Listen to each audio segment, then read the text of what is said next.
এতটা creamy noodles কীভাবে তৈরি করলাম, সাথে আমার মাশরুমের রেসিপিটাও থাকবে, যেটা আমার খুবই ফেভারিট।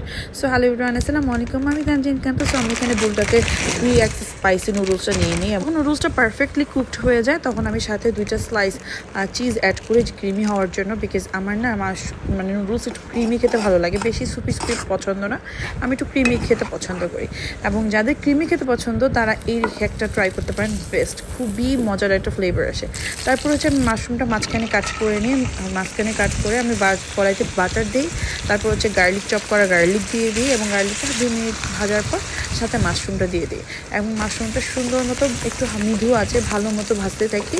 যখন মাশরুমটা হচ্ছে একটু লালচে হয়ে আসবে তখন সাথে আমি সয়া সস 2 টেবিল চামচের মতো সয়া সস, তারপর হচ্ছে চিলি ফ্লেক্স এবং সাথে হচ্ছে একটু কাঁচামরিচও দিই, বিকজ আমার কাঁচামরিচ খুবই ফেভারিট, আমার কাঁচামরিচের স্মেল খুবই ভালো লাগে। সো তারপর সাথে আমি একটু মিক্সড হার্ব ইউজ করি, আমার কাছে এটার স্মেলটা খুব ভালো লাগে। মাশরুমের এই রেসিপিটা আমার এত ফেভারিট, আমি সবসময় এইভাবেই খাই এবং খুবই মজা লাগে। সো আমার মাশরুম রেডি হওয়া শেষ, তারপরে আমি নুডলসটা প্লেটে নিয়ে তারপর সেখানে হচ্ছে স্পাইসি যে সসটা দেওয়া থাকে নুডলসের সাথে সেটা দিয়ে ভালো মতো নুডলসটা একদম মিক্সড করে নিই। দেখতেই পাচ্ছেন আমার নুডলসটা খুবই মানে হচ্ছে ঠিক মানে একদম কি বলে গ্রেভি টাইপের, খুব বেশি পানি টাইপের না। আমি বুলডগ নুডলসটা অলওয়েজ ক্রিমি এবং হচ্ছে একটু চিজি টাইপের পছন্দ করি, আমার পানি নুডলস কখনোই পছন্দ না।